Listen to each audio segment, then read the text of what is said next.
Hello, my name is Frank Clegg, and I've spent over 40 years in the technology sector. My most recent position as a president of Microsoft Canada. In my career, I've seen the tremendous benefit that technology can provide. I've also seen the potential harm if technology is not implemented correctly. And I believe our current implementation of wireless technology is not safe. That's why I co-founded Canadians for Safe Technology and why I joined the business advisory group of the Environmental Health Trust. I am especially concerned about our current implementation of 5G wireless technology. And the more research I do and the more experts I talk to, the more concerned I become. Now, there's no doubt that there are benefits such as autonomous vehicle and faster download speeds. At the same time, I think there is potential harm. I think it's important that we understand that 5G is not just an incremental number on our cell phones. In fact, over 230 scientists and researchers from 41 countries around the world have formally written to the United Nations, their member nations, and the World Health Organization expressing their concern over the planned rollout of 5G technology, especially for vulnerable populations such as children, pregnant women, and the environmentally sensitive. They have been joined by state legislatures and federal regulators who have asked the FCC to provide evidence that there is no harm from the rollout of 5G technology. There is no doubt that the engineers and businesses and companies that roll out technology are well-meaning. However, their focus is on being first to market and getting new products into the market as efficiently and quickly as they can. I am not aware of any research or studies by my industry or related industry that deal at all with the health or safety effects of wireless technology. Here are some important facts about 5G. 5G technology has not been tested. I am not aware of a single study that shows that 5G technology is safe. 5G, as in all other wireless technology, gives off radio frequency radiation, which is absorbed in the human body and accumulates in the human body. One segment of 5G technology are millimeter waves. Millimeter waves are used by the US and Israeli government in their active denial systems, which are used for crowd control. And what they do is they provide a very painful reaction in the skin organs of the body. We have no idea what the impacts will be to human health if that kind of millimeter wave technology is used and we are exposed to it 24 hours a day, 7 days a week. There are significant proven health effects from wireless technology and wireless devices. These include insomnia, headaches, fatigue, heart palpitations, all caused by exposure to wireless devices and the radiation from them. More serious symptoms and conditions include heart arrhythmia, infertility, tinnitus, numbness or tingling in the extremities, diabetes, cancer, and permanent DNA damage. Mental health is also impacted, with increased anxiety, depression, rises in ADHD and autism, mood swings, and emotional instability. In fact, all of these health factors and conditions have risen exponentially over the last 30 years, and hundreds of studies that show proof of biological harm from wireless devices.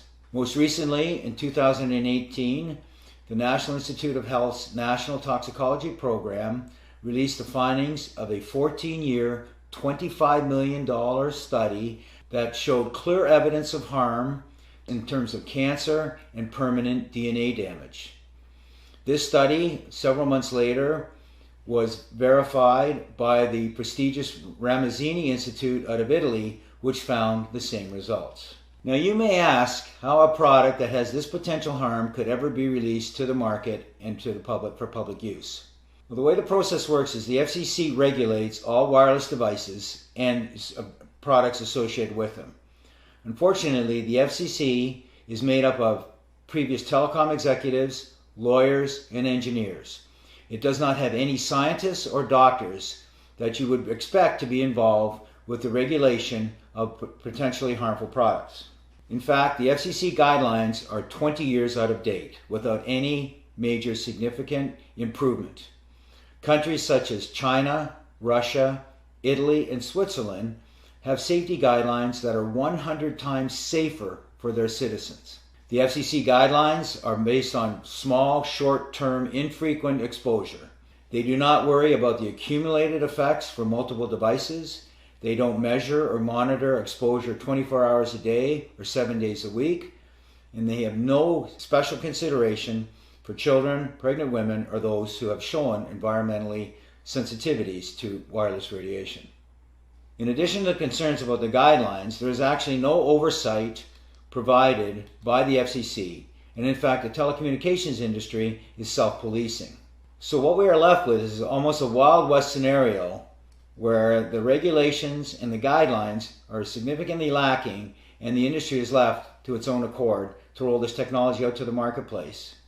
In addition to the concerns about the FCC guidelines themselves, the Federal Telecommunications Act of 1996 prohibits any telecommunication company to be sued on the basis of the safety or health of their products.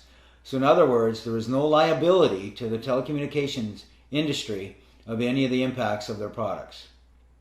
Just last week, the reinsurer Swiss Re came out with their annual forecasts, and they specifically identified 5G technology as an upcoming insurable health concern globally over the next 3 years.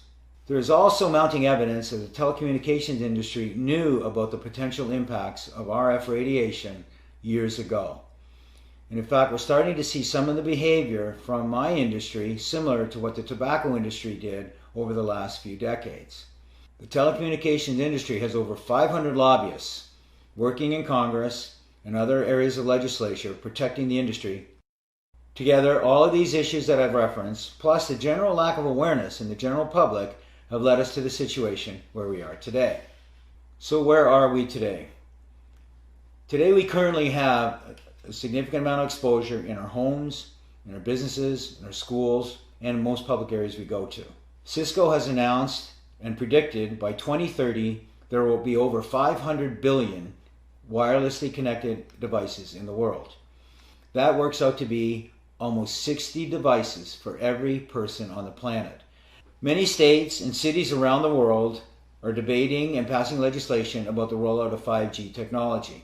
And in fact, what we're seeing in the US is at the federal and the state level, they're fast-tracking some of this legislation to support the rollout of 5G infrastructure. Unfortunately, this legislation seems to be taking away all individual rights and the rights of local towns and counties and cities and passing more power to the telecommunication companies. We believe this is a historic and precedent-setting power shift from the individual and state and local level over to an industry. In fact, many communities in the US and around the world are passing moratoriums preventing the rollout of 5G technology until it is proven safe. 5G will impact you personally. There are designs that show the requirement for small cell 5G antennas as close as every third house in the neighborhood and could be as close as every 500 feet in public areas. The impact of that radiation at that level of frequency and intensity and power 24 hours a day and 7 days a week is unprecedented and is not understood. I've spent the last 5 years of my life, I've had the opportunity to meet with experts on a worldwide basis who have spent their careers studying the impact of wireless radiation and devices. I've also had the opportunity to meet with some of the great minds in the technology sector who have helped create these tremendous products that we use in our lives and provide tremendous benefit to us. I am convinced that there are safer alternatives available so we can have the best of both worlds. Technology that can provide the tremendous benefits, but technology that is safe. There is no incentive or motivation to provide the research and the funding to look for safer alternatives. So that's why it's up to us to help encourage that investment. That can be by asking our legislators to pass legislation, encouraging the industry to do it, or it can be by us directly trying to advocate for change in the industry to allow them to become more responsible to provide safer technology that still provides tremendous benefit. We can't do this all on our own. We need your help. Here's what you can do. The most important thing is to get educated. We have provided a little bit of an overview and some of the scientific evidence that shows there's a potential harm. But now you have to take the initiative. There are some tremendous websites, Canadians for Safe Technology, the Environmental Health Trust, saferemr.com, and the Physicians for Safe Technology. There are also other resources that are listed at the end of this video. We encourage you to spread the word, share this information, share the video with your coworkers, with your family, with your friends, with legislators at the state and federal level. Even your local school boards can have an impact if they choose to engage. Ultimately, your knowledge is in your power, and your power is in your hands. I fundamentally believe we can have the best of both worlds. That is access to the technology and the tremendous benefits it provides, but in a safe manner. We are advocates for safe technology, not no technology. I thank you for your time.